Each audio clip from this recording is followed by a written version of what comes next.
My name is Loretta Hines, and I am 58 years old. Until last year I thought I understood loyalty, trust, and the meaning of friendship. My best friend, Dana Whitaker, had been by my side since high school. We survived breakups, shared secrets in tiny apartments, and toasted each other at every milestone. But nothing prepared me for the moment she cut me off like I was nothing more than a bad habit. I had just lost my job as an office manager after 20 years. One bad quarter, a round of layoffs, and suddenly my world collapsed. Instead of support, Dana turned cold, almost smug. I didn't realize then that her betrayal would ignite something inside me, a fire I never knew I had. And that fire would one day lead me to an unthinkable revenge. One that would leave Dana begging for mercy in ways she never imagined. The night I lost my job, I called Dana. I expected tears of sympathy, maybe a bottle of wine, or at the very least, comforting words from the woman I had trusted more than my own sisters. Instead, her voice was clipped, businesslike, as if I were a client who had missed a payment. "Loretta, you'll figure something out," she said, her tone laced with impatience. "You've always been good at bouncing back." But beneath the surface, I heard something darker. Judgment. I pressed, desperate for warmth, but she pulled away further. "I can't really get dragged into your problems," she snapped. It felt like a knife twisting in my chest. The Dana I knew, the one who once swore we'd grow old together, was gone. And in her place stood a stranger who looked at me like I was already defeated. The days that followed were brutal. Job applications piled up. Rejection emails pinged my inbox, and the silence from Dana was deafening. My savings dwindled, and for the first time in decades, I felt truly alone. I thought maybe she needed time, that she'd come around, but when I tried to meet her for coffee, she ghosted me. Later, I found out she'd been bragging about her new promotion at a marketing firm, telling mutual friends that I had become dead weight. Dead weight. The words echoed in my ears like a curse. I replayed our years together, wondering how I had missed the signs. Had she always been waiting for me to stumble so she could step on my back to climb higher? Anger soon replaced grief. I started remembering little moments. Dana's smug smiles when she outshined me, her jokes about my steady but unglamorous career, the way she paraded her expensive handbags while teasing me for shopping sales. For years, I dismissed it as harmless, but now the truth crystallized. Dana had never truly celebrated me. She had tolerated me, maybe even envied me, and when my downfall came, she used it as an excuse to cut me out like rotten fruit. That realization was both devastating and liberating, because once I saw her for what she was, I knew I didn't want her pity or her friendship back. I wanted justice. I began documenting everything. Our old text messages, the voicemails where she mocked me behind fake sympathy, even screenshots of her cruel social media posts. It wasn't about humiliation. It was about clarity. I wanted to remember this pain, to fuel myself with it every time I doubted my worth. I realized I had been living too small, too afraid of making waves, too grateful for scraps of kindness from people who didn't deserve me. Losing my job had stripped me bare, but in that emptiness, I saw possibility. I wasn't just going to rebuild my life. I was going to build it higher, stronger, untouchable. And if fate was kind, Dana would one day look up from her shallow world and see me towering above her. Opportunity came sooner than I expected. An old college acquaintance, Martin Griggs, reached out after hearing about my situation. He had started a small staffing company that had recently expanded into corporate acquisitions. "Loretta, I always remembered how sharp you were with operations," he told me. "I could use someone like you." I hesitated. Corporate finance was far outside my comfort zone. But Martin believed in me at a moment when I barely believed in myself. I accepted, thinking it would just be a temporary role to get me back on my feet. Little did I know that decision would set the stage for everything that came after. For the revenge, the power, and the shocking twist that would flip Dana's world upside down. Working with Martin reignited something in me I thought was gone. The long nights, the complicated deals, the endless paperwork. It all felt like a challenge I was born to conquer. For the first time, I wasn't just managing other people's work. I was making decisions that changed the direction of entire companies. My confidence grew with every deal closed. I learned to speak the language of power, to hold my ground in rooms full of men who underestimated me. Martin noticed, too. Within a year, he made me his partner. We weren't just running a business anymore, we were building an empire. And with every step forward, I kept Dana's betrayal etched into my heart, a reminder of why I would never again let someone decide my worth. Then one evening, as I scanned through the list of potential acquisitions, a name caught my eye. Whitaker and Company. Marketing. My heart stopped. Dana's firm. The same company she had paraded around town as her crown jewel. The one she claimed gave her the status I never had. The irony was so thick I almost laughed. Not only was the company struggling financially, but it was ripe for acquisition. Weak leadership, poor cash flow, and desperate investors. I sat there in stunned silence, the glow of my computer screen illuminating the smirk on my face. Fate wasn't just handing me an opportunity. It was placing Dana's entire world into my hands.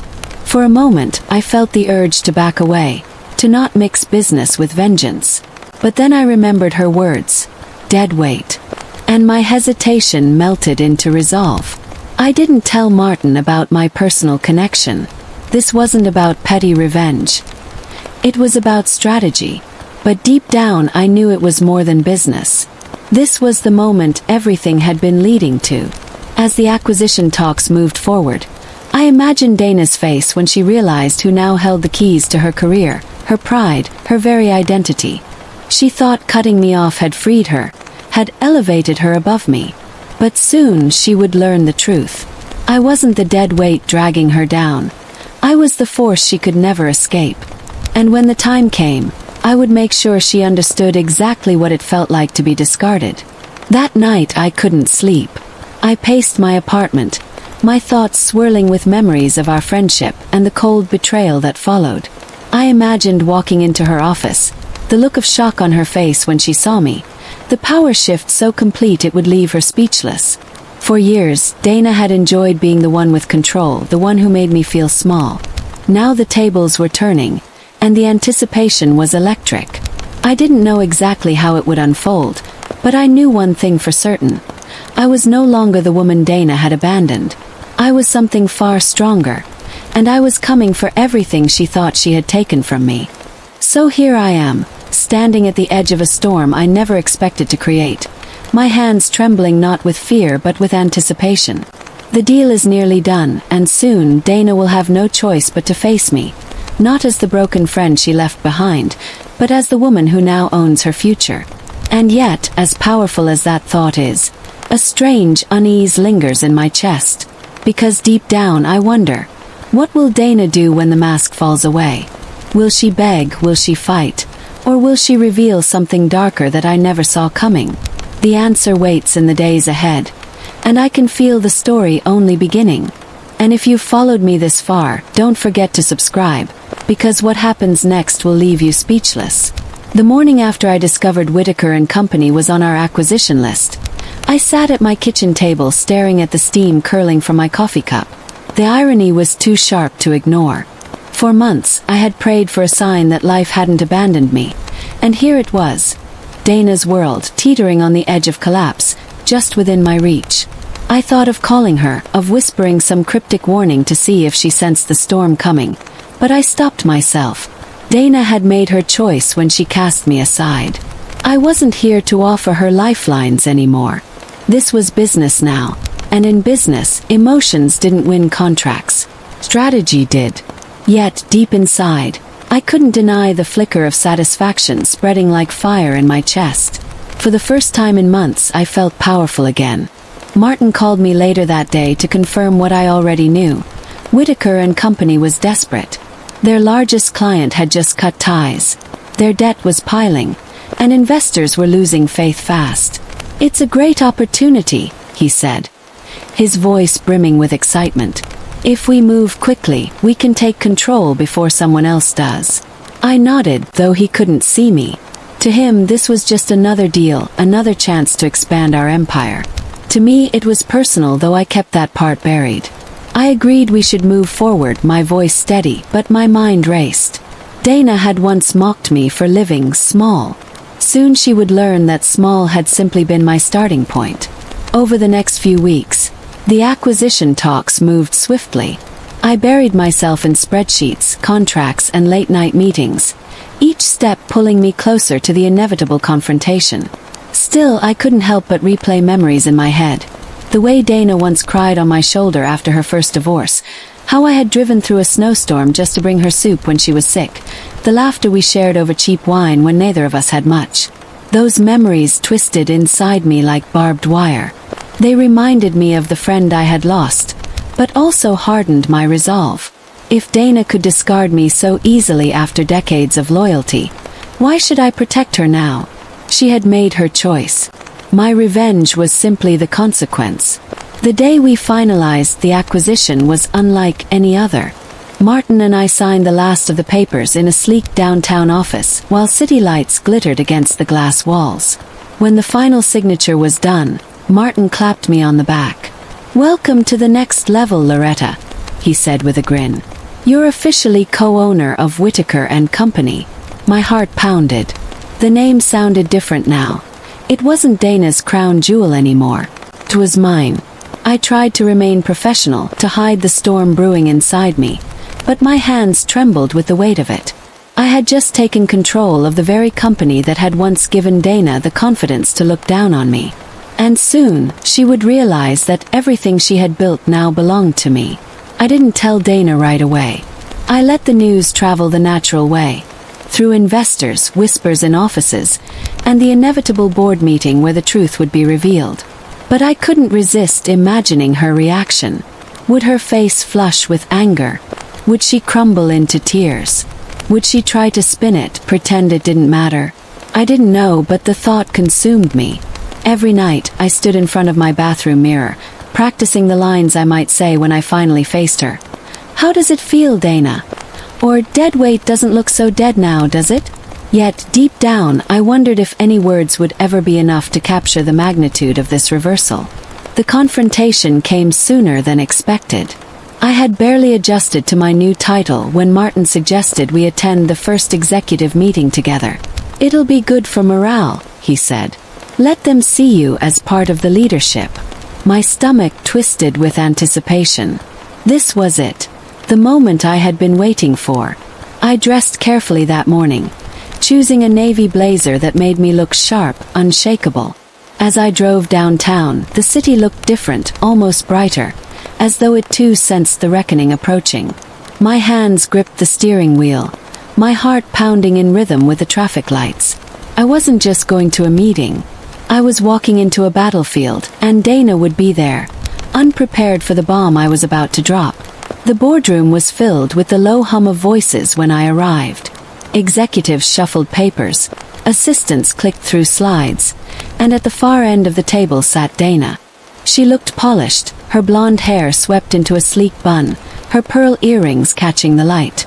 For a moment I froze. It was like seeing a ghost from another life.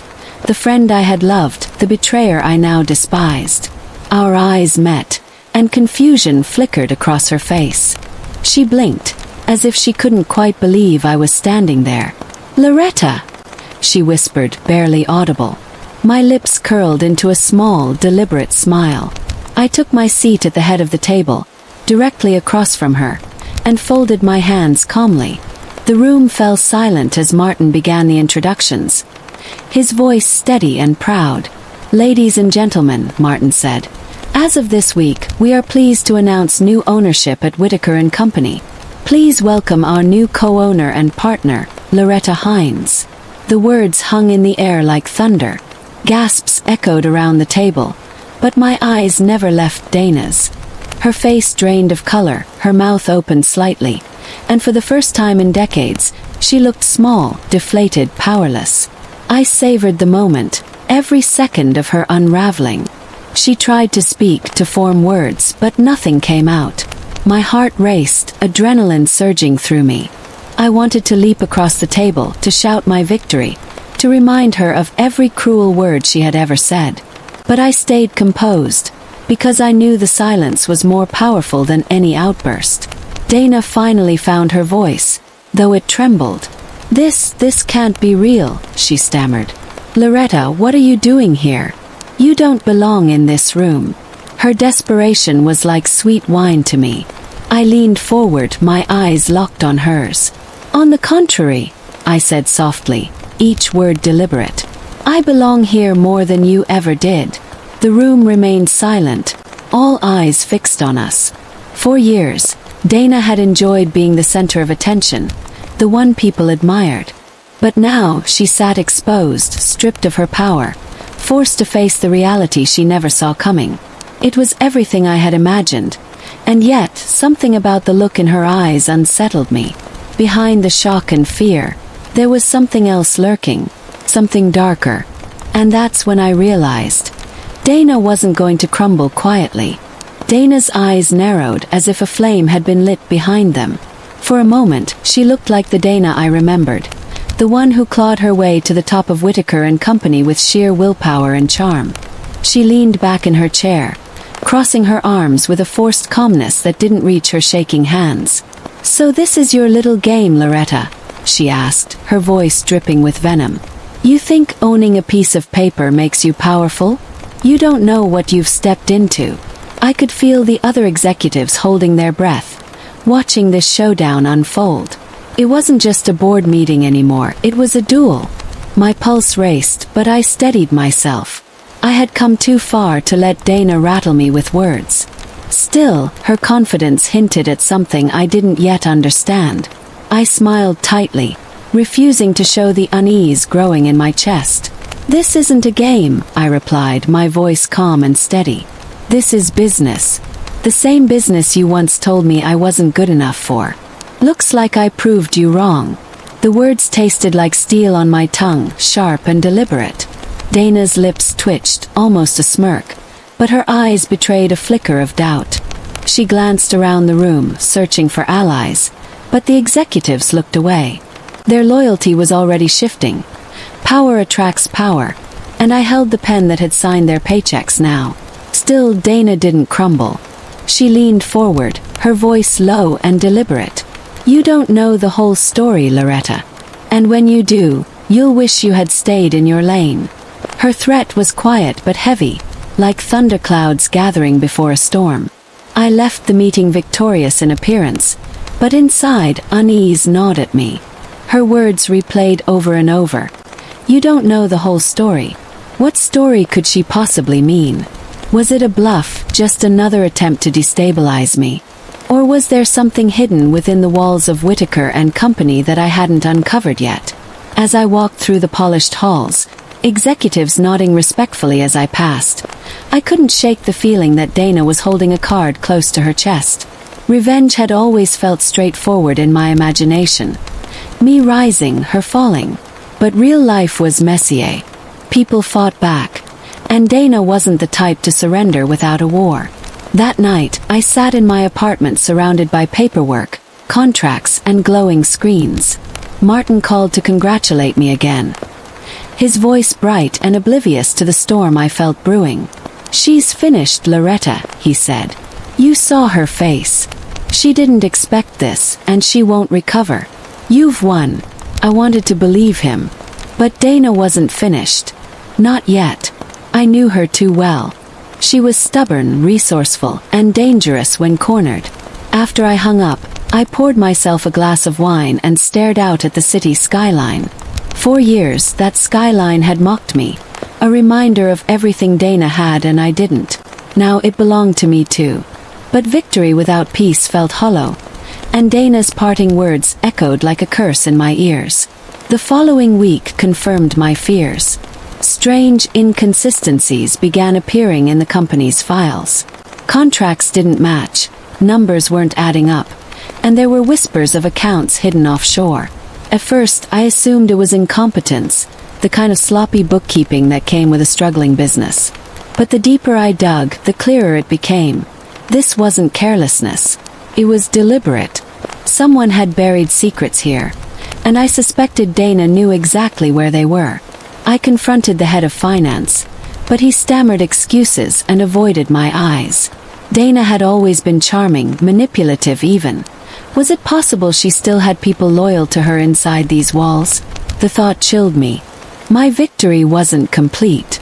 It had only just begun. Dana finally reached out to me directly. An email that landed in my inbox late at night.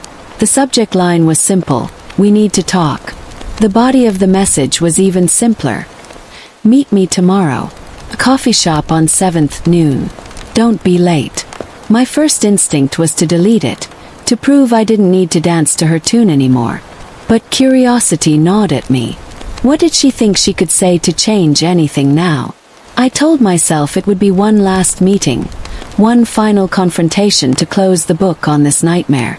Still, as I lay awake that night, I couldn't stop imagining the countless directions this could go. Dana never acted without purpose. She was planning something. When I walked into the coffee shop the next day, Dana was already there, sitting by the window with her back straight and her eyes sharp.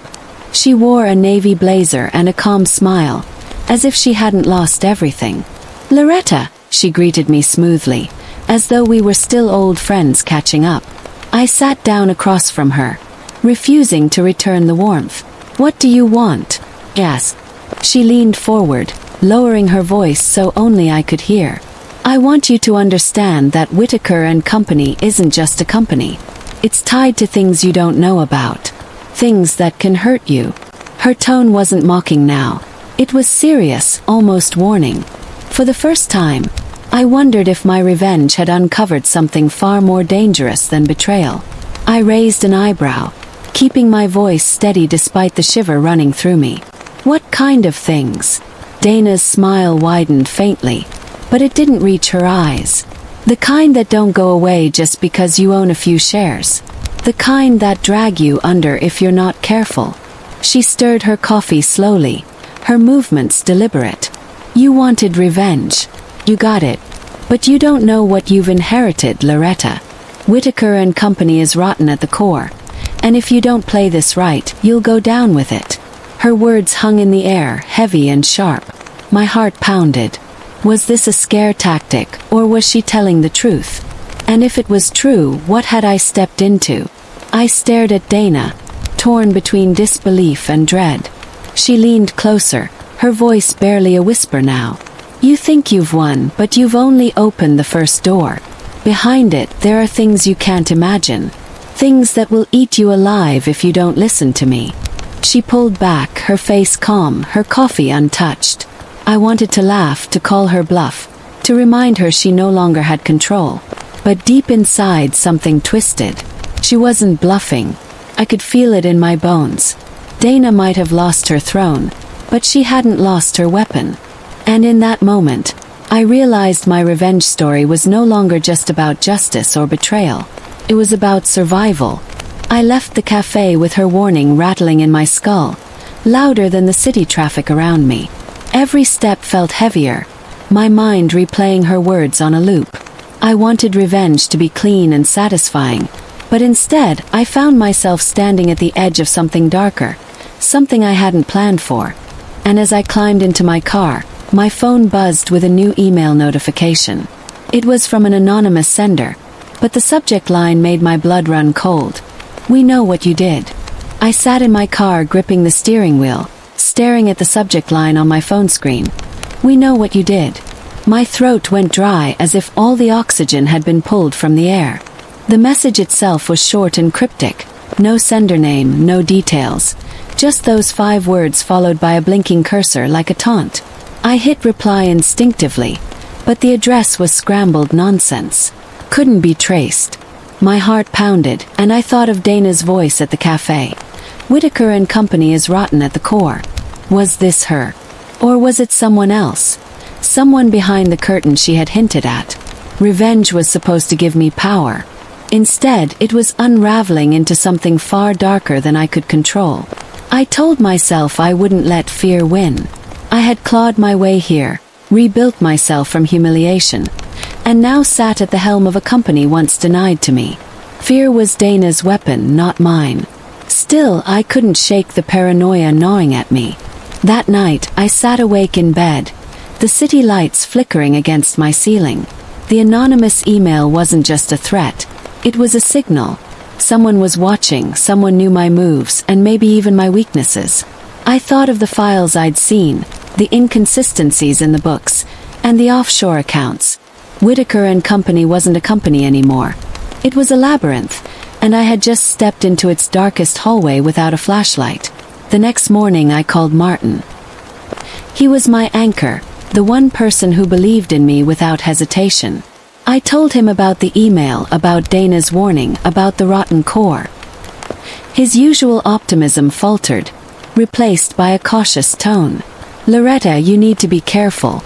If there are dirty accounts, there could be more. Illegal deals, money laundering, even worse. People don't send threats unless they've got something to protect." His words sank into me like stones. My revenge story had just twisted into something criminal. For a moment, I considered walking away, cashing out, disappearing into a quiet life. But then I remembered Dana's smirk, the way she dismissed me, the years she thrived while I suffered. No, I wasn't going to run. Not now. I hired a private forensic accountant, a man named Giles who had a reputation for uncovering hidden truths. He was sharp-eyed, with a calm demeanor that suggested nothing could rattle him. For 2 weeks, Giles combed through the company's records, and each day he sent me updates that felt like puzzle pieces sliding into place. Offshore accounts traced to shell companies in Panama, fake vendor invoices, hidden transfers disguised as consulting fees. The web stretched far deeper than I imagined. Giles called me late one night, his voice unusually tense. "Loretta, you need to understand. This isn't just corporate fraud. Some of these transfers link to names you don't want to be tied to. Organized crime names." My stomach dropped. My inheritance of Whitaker and Company wasn't a crown. It was a curse. The weight of Dana's warning came crashing down. She wasn't bluffing. She had been living with this knowledge for years, maybe protecting herself by becoming part of the machine. And now, by taking the throne, I had inherited not just power but danger. For the first time, I wondered if Dana had wanted me to buy into the company all along, as if I were her shield, the one who would take the fall while she slithered free. The thought enraged me, but it also made sense. Dana wasn't a victim of my revenge. She was a chess player moving pieces I hadn't yet seen, and I was sitting right in the middle of her board. When I confronted Dana, she didn't deny it. I met her again at the same cafe, though this time the air between us was sharper, colder. "You're catching on," she said with a wry smile. "Whitaker and Company was never clean. But you wanted it so badly, you didn't stop to ask why I let it go so easily. Now you've tied yourself to it. Every dirty dollar, every crime, they're on your desk now." Her calmness chilled me more than her words. She wasn't afraid. She was relieved. I realized with a sickening twist that my revenge might have handed her the freedom she always wanted. I clenched my fists under the table, forcing myself not to show weakness. "Then why warn me?" I asked, my voice barely steady. Dana leaned in, her perfume sharp and suffocating. "Because you're not stupid, Loretta. You can either burn with a company or help clean it quietly. And if you choose wrong, the people behind those accounts won't care about your vendetta. They'll care about survival. And trust me, they'll make sure you don't survive." Her words sliced through me like ice. I thought revenge would end in her downfall. Instead, she had tied us together in chains heavier than either of us could carry. That night I couldn't sleep. I stared at the city outside my window, the skyline now feeling like a cage instead of a crown. My revenge hadn't freed me, had trapped me. I thought of my best friend who betrayed me, the pain of losing everything, the long climb back to this moment. Was it all for nothing? Or was this the ultimate test of my resilience? I poured another glass of wine, my hands trembling as I replayed Dana's words. "Clean it quietly. Survive." Sounded simple, but I knew nothing about this was simple. Cleaning meant uncovering, exposing, risking everything. And the faceless they behind the money wouldn't sit quietly while I unraveled their empire. The next morning, a package arrived at my doorstep with no return address. Inside was a manila envelope filled with photographs. Me leaving the office, me sitting in my car, me meeting Dana at the cafe. Every angle, every detail captured with precision. The last photo made my blood run cold. Me asleep in my bed, taken through the crack of my bedroom window. My breath caught in my throat. Someone had been inside my life, closer than I ever imagined. It wasn't just business anymore. It was personal.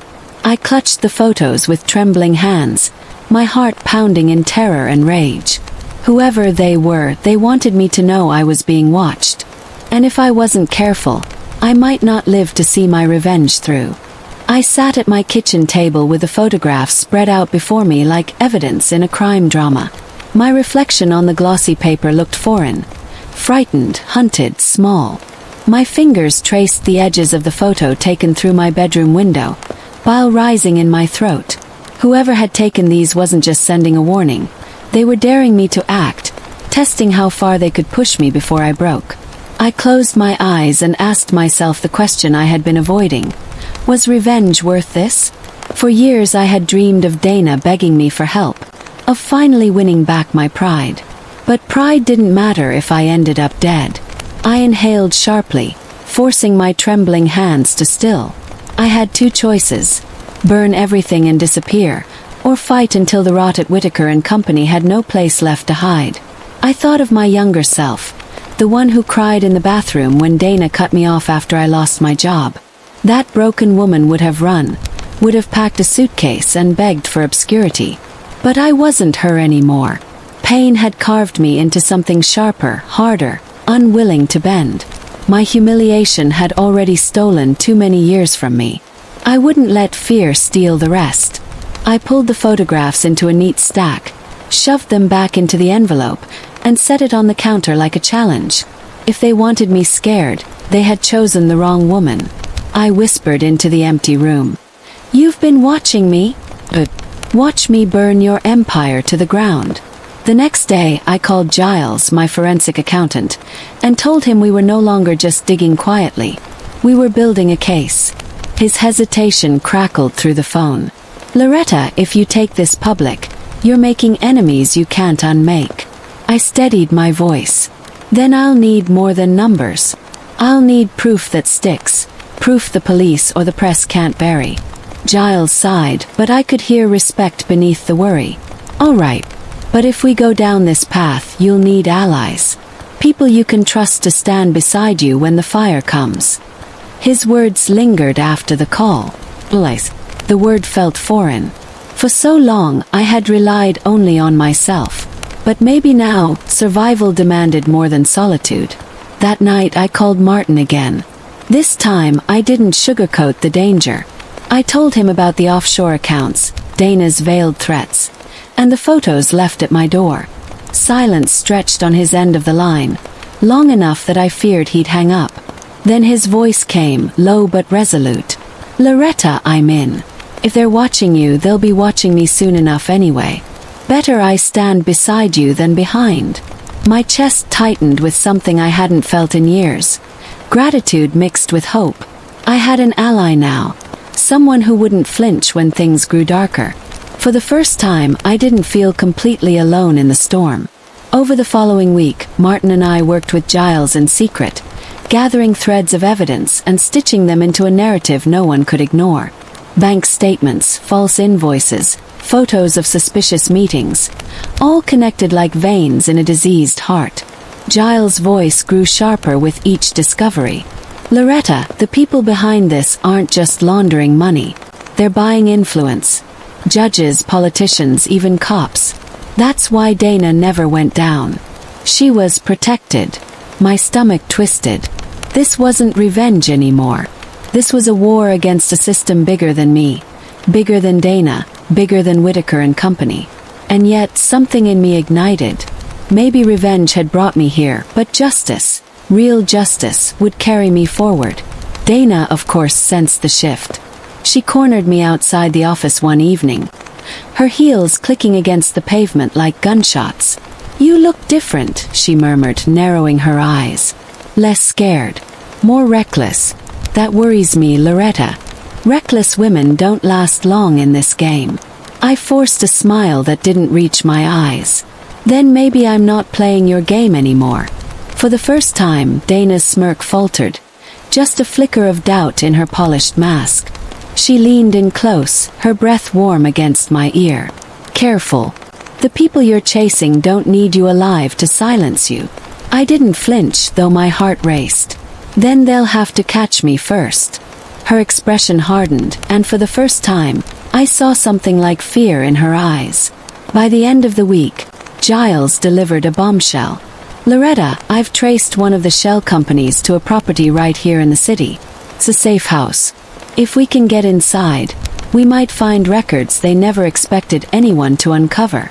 The thought terrified me. Breaking into a safe house sounded like the plot of a thriller, not the life of a woman who once dreamed only of respect.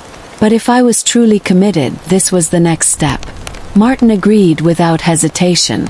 "If this is our chance to end it, we take it. No matter the risk." His loyalty filled the cracks in my courage, sealing them with steel. I nodded, my hands clenched tight. "Then we end it." That night, I lay awake staring at the ceiling, my mind racing with possibilities. The fear was still there, gnawing at the edges of my resolve, but it no longer ruled me. Revenge had once been about humiliating Dana, about making her taste the bitterness she fed me. But now, as I imagined storming the safe house, I realized my mission had grown bigger. This wasn't about one woman's betrayal anymore. This was about every betrayal, every silence, every corrupt deal hidden behind boardroom doors. My story wasn't just personal, it was war. And for the first time in my life, I felt ready to fight like hell. The next morning, the city felt different as I stepped outside. The same skyline, the same traffic, the same noise, but now it pulsed with urgency. My heels clicked against the pavement with a rhythm that matched my racing heart. I had chosen my path. There was no turning back, no more fear, no more hesitation. I pulled out my phone, dialed Martin, and spoke the words that sealed my fate. "Tonight we go in." As I hung up, a gust of wind whipped through the streets, scattering old newspapers at my feet. I didn't know if this would end in victory or ruin, but I knew one thing for certain. Dana and the faceless men behind her had underestimated me. And before this was over, they'd regret ever thinking Loretta Price could be broken. The safe house sat on the edge of the city, a nondescript brick building with boarded-up windows and a rusted chain-link fence. At first glance, it looked abandoned, just another forgotten property among hundreds in the neighborhood. But Giles' research told us otherwise. Millions flowed through accounts linked to this address, and rumors whispered that this was where files were hidden before being shipped offshore.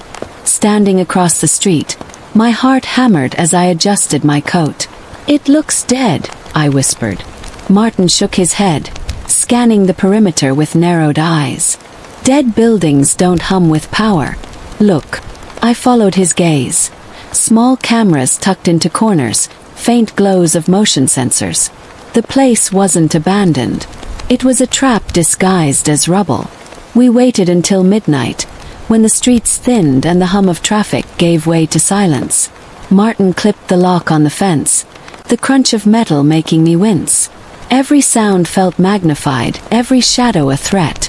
Inside the yard, weeds clawed through cracked concrete, wrapping around forgotten tools and discarded boards. The building loomed like a predator, watching us even as we approached. Martin crouched by the door, pulling out tools with practiced ease. "You've done this before," I muttered. He smirked faintly without looking up. "Let's just say you don't survive this long without learning a few tricks." The lock clicked and my stomach dropped. We were inside enemy territory now. There was no turning back. The air inside reeked of mildew and dust, but beneath it lingered something colder.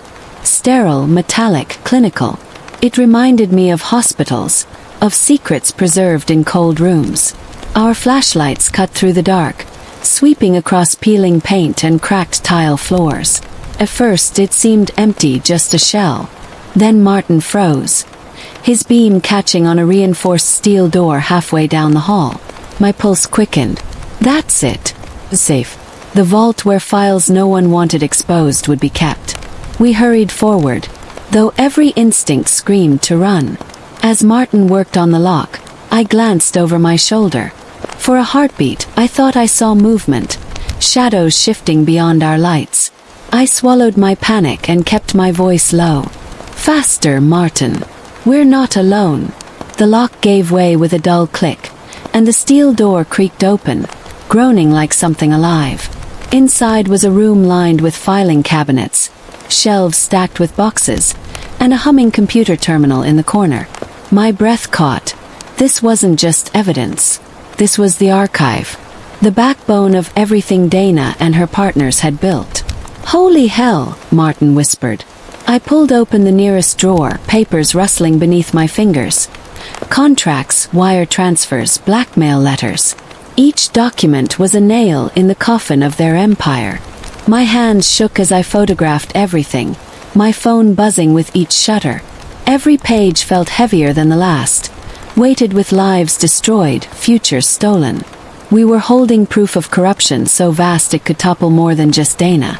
Martin tapped the terminal, the glow bathing his face in blue light. "Encrypted, but I can copy the drive." He slid a flash stick into the port, the bar creeping across the screen. My gut twisted. Felt too easy, too clean. Danger hovered in the silence like static before lightning. Then it happened. A faint beep, followed by a blinking red light in the corner of the room. "Motion sensors," Martin hissed. "We tripped something." My throat tightened.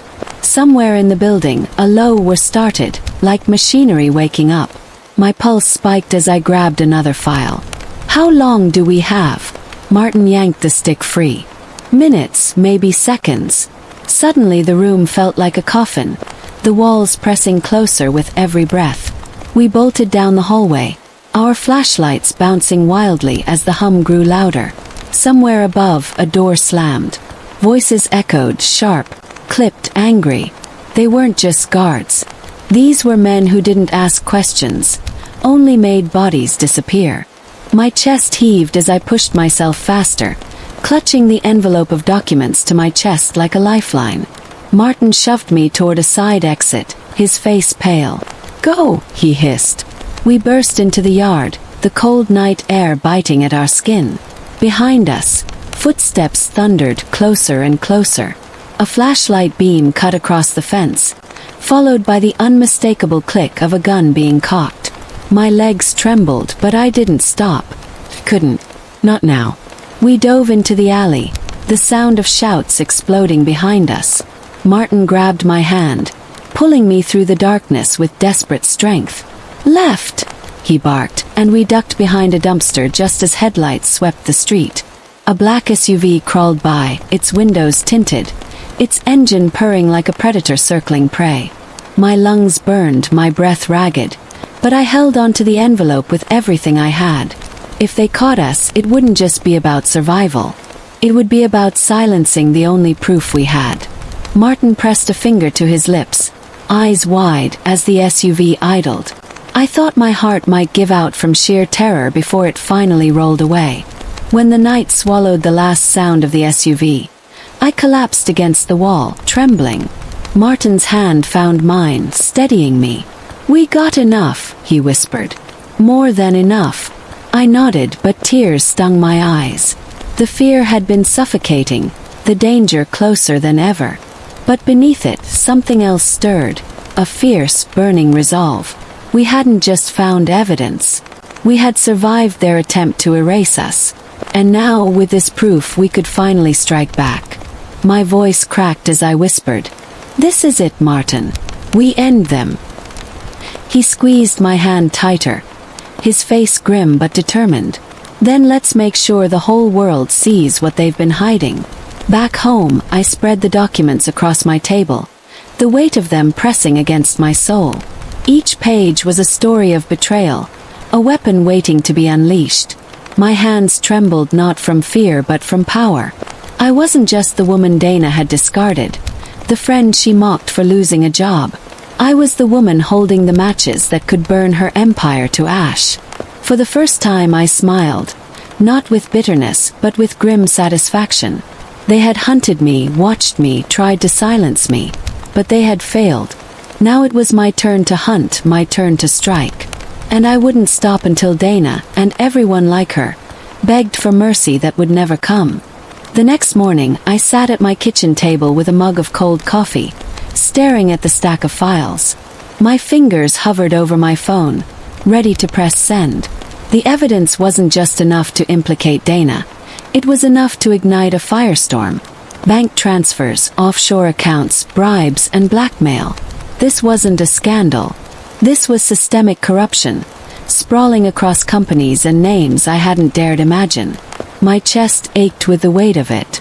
If I sent this out, there would be no going back. I'd be marked, hunted, destroyed if I slipped. But if I stayed silent, Dana's empire would keep grinding down anyone in its path. Martin's voice echoed in my head. Truth means nothing if it dies in a drawer. Press send. The first wave was small. I leaked the documents to an independent journalist who had built a reputation for taking down giants. Her name was Lila Torres, and she didn't scare easily. Within hours, the story hit a niche blog, then spread like wildfire. Screenshots, redacted contracts, names highlighted in neon rage. It wasn't polished yet, but it didn't need to be. The internet smelled blood. People who had been silenced for years started speaking out in comments and threads, sharing their own scraps of truth that now stitched perfectly into my puzzle. By the end of the day, Dana's name was trending, not for her charity galas or polished interviews, but for scandal, fraud, betrayal. I sat back, trembling. The spark had caught. Dana reacted faster than I expected. By nightfall, my phone buzzed with calls from blocked numbers, voicemails laced with veiled threats. A lawyer showed up at my door, papers in hand, trying to serve me with cease and desist orders. I tore them in half before he finished his pitch. That night, I noticed a black car parked across the street, engine idling for hours. The air thickened with menace, my walls no longer feeling like protection. Martin stayed on my couch with a baseball bat in reach, his presence steadying me.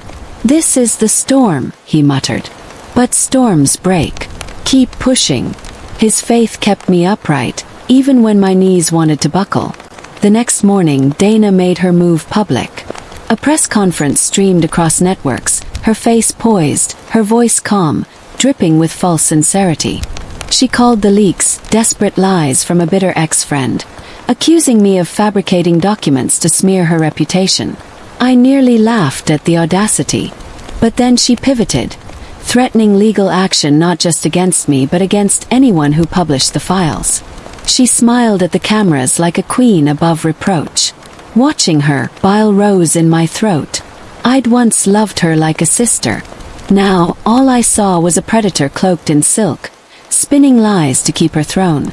But for the first time, cracks showed in her facade, the tightness at the corners of her eyes, the steel in her clenched jaw. She was rattled. But rattled predators are the most dangerous. That night, the black SUV returned, idling longer this time. Shadows moved outside my windows, testing locks. I gripped my phone, heart hammering, ready to call the police. Martin placed a hand on mine, his voice calm but sharp. "Cops won't save us. They're on her payroll." My blood chilled.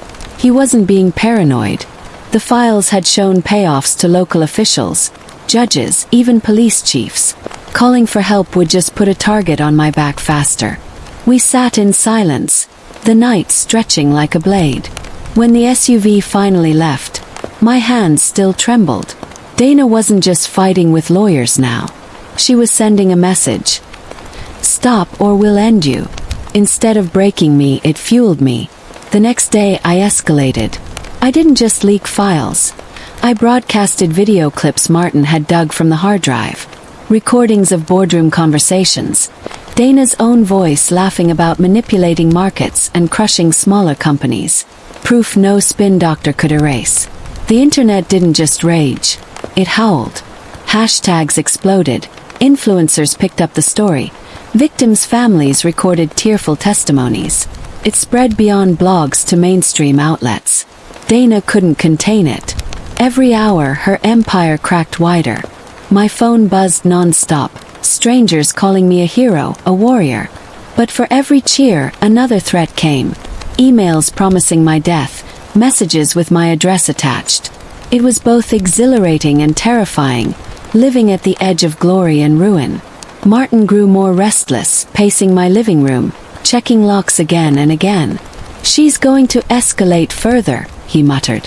"When power slips through their fingers, they don't just fight back. They burn everything down." His words haunted me. I barely slept, jumping at every creak of the house, every gust of wind outside. Yet even in fear, resolve anchored me. For years I had been small, overlooked, discarded. Now my voice carried across the country. And I wouldn't give that up, not even for safety. Not even for peace. Dana had underestimated me. She thought I'd break. Instead, I had become unbreakable. The retaliation came harder than I imagined. 2 days after the recordings leaked, Martin found our apartment door jimmied open. Files scattered, drawers rifled through. Photos of my parents shredded on the floor. They hadn't stolen much. Just sent a message. "We can reach you. Anywhere." Rage flooded me, eclipsing fear. I stood in the wreckage of my living room, hands shaking, heart pounding, and realized something vital. Dana wasn't invincible. If she had to resort to intimidation this crude, she was desperate. The empire she built on lies was crumbling, and every move she made only confirmed her guilt. I looked at Martin, eyes blazing. "She's losing, and I'm going to make sure she loses everything." That night, as I sorted through what was left of my papers, I caught a glimpse of myself in the mirror. My hair wild, my eyes ringed with exhaustion but glowing with defiance. I barely recognized the woman staring back, but I loved her. She wasn't the one abandoned by a best friend. She wasn't the one mocked for her failures. She was the one dragging the truth into the light, no matter the cost. The thought steadied me, wrapping my fear in armor. Tomorrow, I'd release the final batch of files, the ones too explosive to send first. And when I did, Dana's entire kingdom would collapse in on itself. But as the clock ticked toward dawn, a question clawed at me. Would I live long enough to see it happen? I woke at dawn, my nerves sparking like live wires. Today was the day. The final leak sat waiting in my drafts. Offshore accounts tied directly to Dana, a list of names in government who had taken her bribes, and an email chain where she gloated about destroying entire families to expand her empire. It wasn't just a scandal, it was a nuclear bomb. Once I sent it, her kingdom wouldn't just tremble. It would collapse in full view of the world. I stood at my kitchen counter, the hum of the refrigerator the only sound, staring at my laptop. My finger hovered over the mouse, trembling with the weight of it. My heart whispered, "Do it." My fear screamed, "Wait." Then Martin walked in, his voice steady. "No more waiting, Loretta. It's time."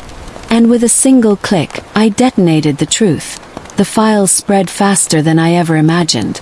Within minutes, journalists scrambled to dissect the data.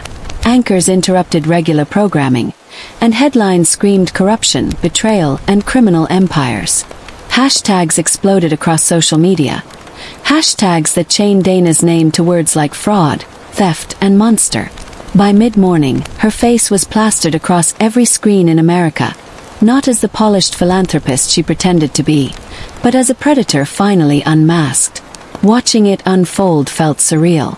My small apartment pulsed with the glow of a dozen screens, each one showing her empire cracking in real time. Dana Marlowe, untouchable queen, was finally bleeding, and the world was circling for the kill. But with every cheer online, a shadow grew inside me. 'Cause I knew Dana. She wasn't going down quietly. By noon, her lawyers were filing injunctions in every court that would take her calls, trying to silence the leaks. I heard from contacts that she was offering bribes to keep the media from running the story further, promising fortunes if they turned the spotlight away. But the leaks had taken root. Too many eyes had seen. Too many mouths were repeating the truth. The machine she built to control the narrative was sputtering, gears grinding. Still, I couldn't shake the feeling of being hunted. Each creak in the hallway outside my apartment made me flinch, Every knock at the door set my pulse racing. I had cracked her mask, but now she'd come for me with everything left in her arsenal. The retaliation wasn't subtle. That afternoon, my phone buzzed with a text from an unknown number. "You think you've won, but you'll be dead before the weekend." My blood ran cold. I showed it to Martin, who only shook his head grimly. This was always going to happen. You've rattled her cage, and now she's lashing out. Hours later, we heard the sound of footsteps outside, heavy and deliberate. Martin opened the door a crack to see two men in suits standing by the elevator, eyes scanning the hallway. They weren't neighbors. They weren't delivery drivers. They were Dana's men sent to watch us, maybe worse. Martin locked the door and looked at me with eyes full of fire. "She's desperate, Loretta. Desperate people make mistakes. Let her chase us. We'll stay one step ahead."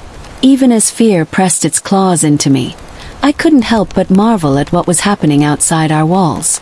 Protests erupted outside Dana's corporate headquarters. Crowds chanting, waving signs, demanding justice.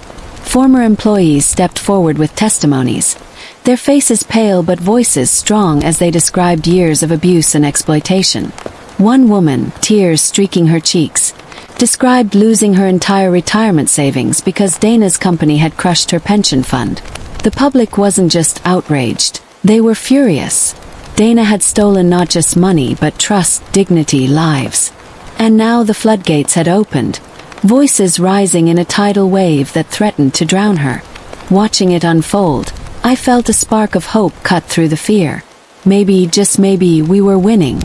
Dana struck back on live television that evening.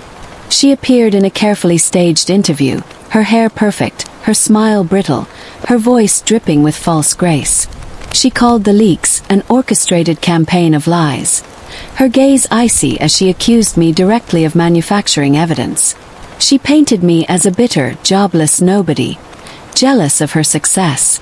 Her voice shook with rehearsed outrage as she vowed to sue me into oblivion. Watching her spin, I almost pitied her. Almost. Because for the first time, I saw fear flicker in her eyes, a crack in the marble facade. The audience saw it too. Online, her words were mocked, dissected, torn apart. The court of public opinion had already turned against her. No spin could erase the sound of her own voice from the leaked recordings. No mask could hide the stench of corruption that clung to her now. But victory didn't taste sweet. It tasted sharp and bitter. Because while Dana's empire burned, her fire turned toward me. That night, as Martin and I huddled in the darkened apartment, the power cut suddenly. The hum of the refrigerator died. The lamps went black. The air went still. I froze, my heart hammering in my throat. Martin grabbed the baseball bat, his silhouette rigid against the moonlight filtering through the blinds. Outside, I swore I heard footsteps crunching on the gravel, too deliberate to be the wind. For a long, suffocating moment, we sat in silence, listening. Then, just as suddenly as it had gone, the power flickered back on. Lights buzzed to life, screens blinked awake. But the message was clear: we can touch you anytime. I should have been terrified, and I was. But beneath the fear, rage burned hotter. Dana thought she could scare me into silence, but she didn't realize she had already lost that power. I had nothing left to lose, and that made me dangerous. The next morning, I recorded a video of myself, face bare, voice steady, telling my story. I explained what Dana had done, not just to me but to countless others.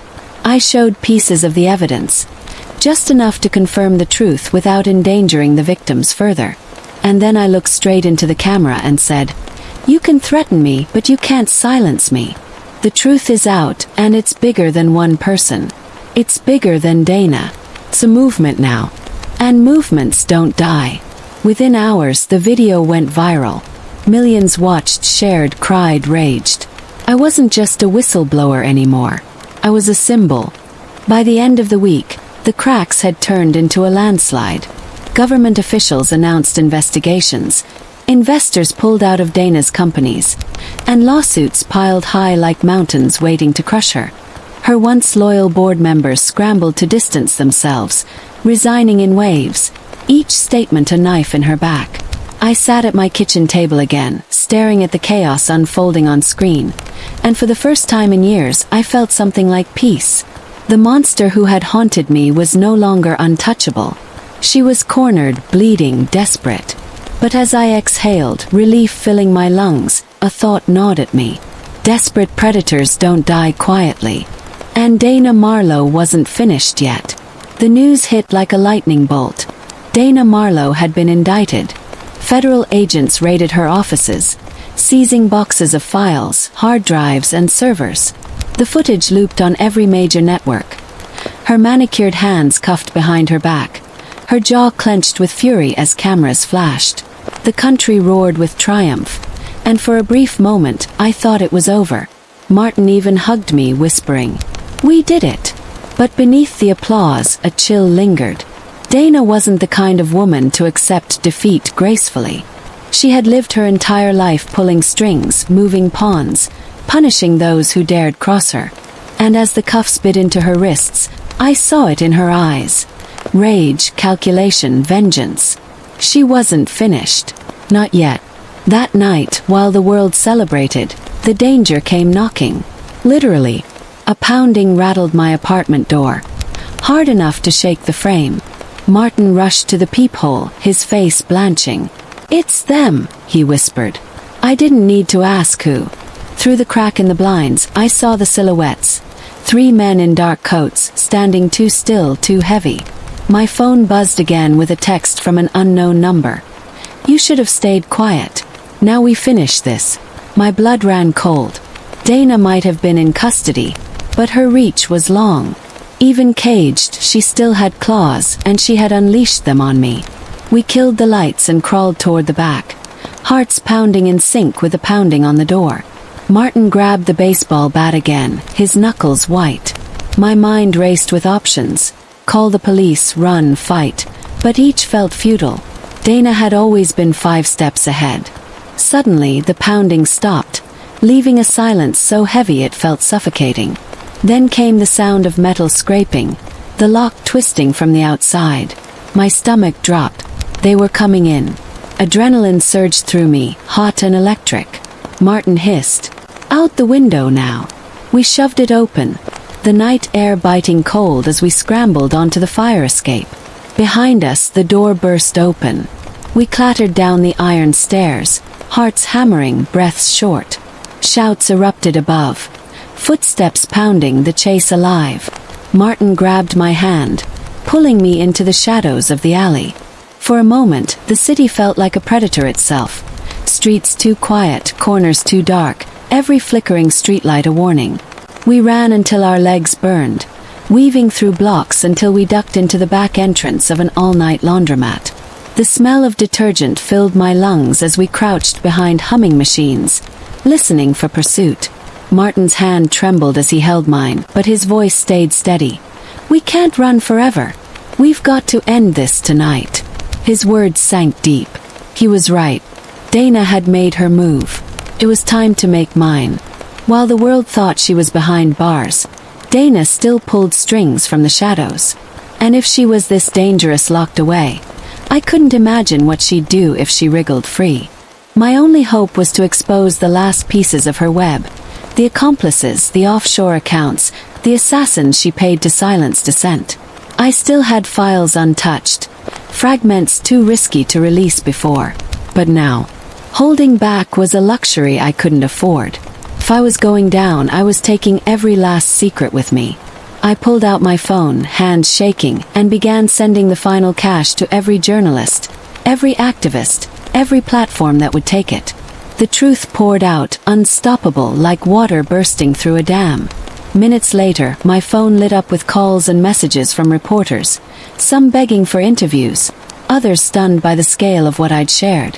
Names of politicians, bankers, and executives tied to Dana's empire flashed across the news ticker. It wasn't just her anymore.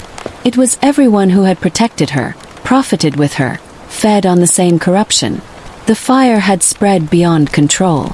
For the first time, I saw a glimpse of panic in her network. Allies abandoned her in real time, their lawyers scrambling to cut deals, their silence shattering under the weight of survival. Dana wasn't just burning. She was dragging half her empire down with her. And yet, I knew she still had one card left to play. That card revealed itself an hour later, when the laundromat's door slammed open. I froze, my heart skipping as two men stepped inside, scanning the room. One carried something glinting at his side. Martin motioned for me to stay low, his eyes burning with resolve. The men walked slowly down the aisle of machines, their footsteps echoing against the tile. My breath came shallow, body pressed into the cold linoleum. Just when I thought we'd be found, a group of teenagers burst through the front, laughing and carrying bags of laundry.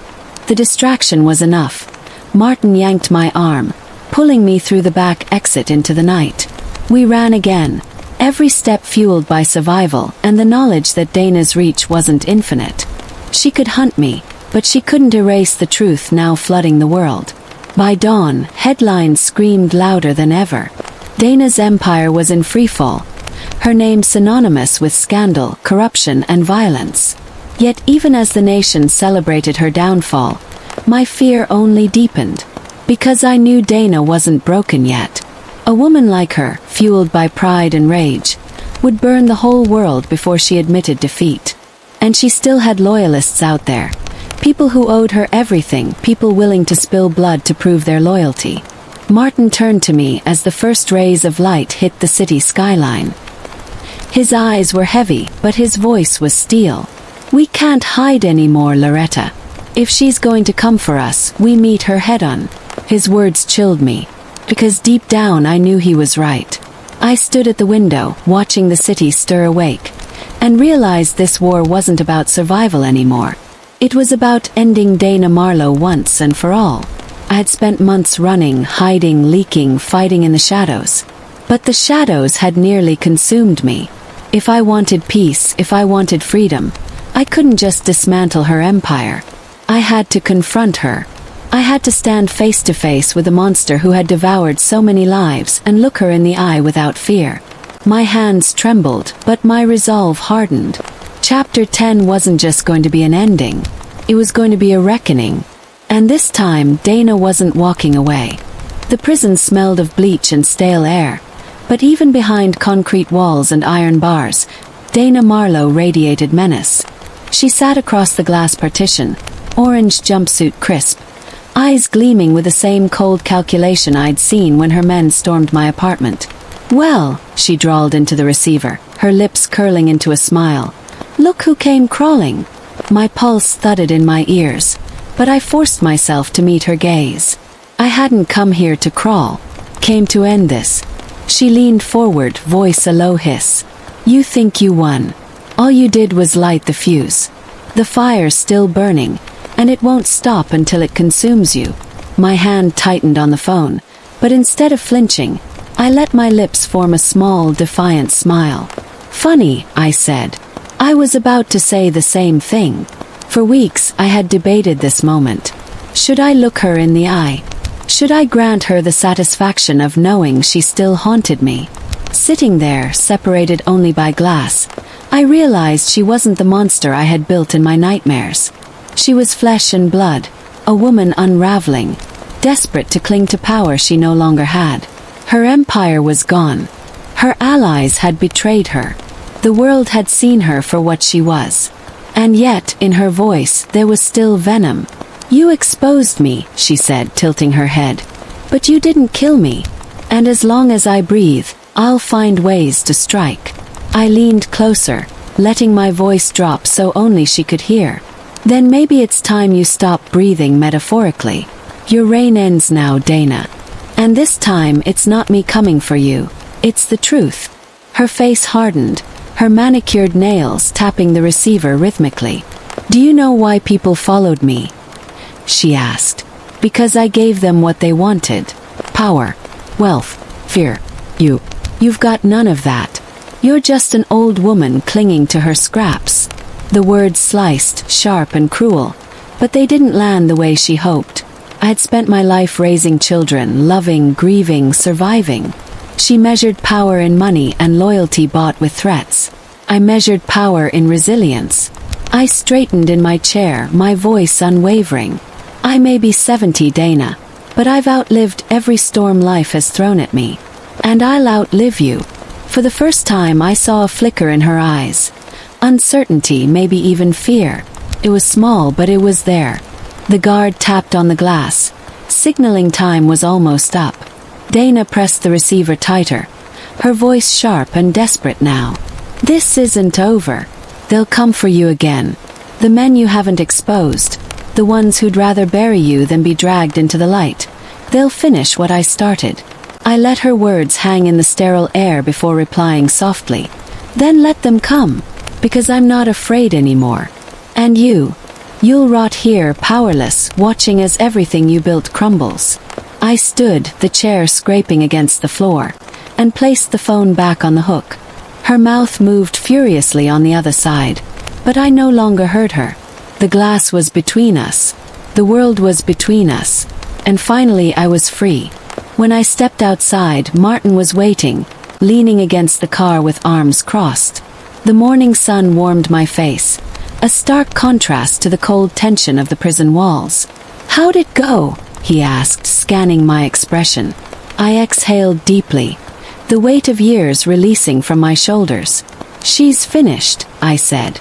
Martin's lips curved into a smile. "And so are we, finished running." For the first time in months, my chest didn't feel heavy with fear. Felt open, filled with air, light possibility. We drove home in silence, but it wasn't the silence of dread anymore. It was peace, the kind you only earn after a war. Back in my apartment, I sat by the window, watching the city stir with its usual rhythm. Cars honked, children laughed on sidewalks, neighbors carried groceries up the steps. Ordinary life, untouched by the storm I had lived through. For so long I had believed Dana's shadow would always loom, but now the sun pierced through. My phone buzzed with a message from a journalist. "Your story has changed lives. Thank you for your courage." Tears pricked my eyes. I hadn't done it for gratitude. I'd done it to survive. But knowing my fight had given others strength, that was a gift I hadn't expected. Martin joined me by the window, placing a gentle hand on my shoulder. "You could write about it, you know," he suggested. "Tell your own story in your own words. Don't let Dana have the last chapter." I smiled, the idea blooming quietly in my chest. Maybe he was right. Maybe my life, with all its scars and survival, wasn't just tragedy. It was testament. "Maybe I will," I whispered. The thought didn't feel like revenge. Felt like legacy. Dana had tried to erase me, but in telling my story, I'd ensure she could never succeed. My name, my voice, my truth would outlive her empire of lies. The sun dipped low, casting the room in golden light. I closed my eyes, letting the warmth wash over me. For the first time in years, I wasn't haunted by what might happen next. I wasn't looking over my shoulder, waiting for Dana's claws. I was here alive, free. And freedom was the sweetest revenge of all. The fight was finished. The monster was caged. The truth was out. And as long as I breathed, I would never be silenced again. To everyone listening, watching, or reading this story, you've walked through the storm with me. You've seen betrayal, danger, and the long road to justice. My hope is that you carry this lesson with you.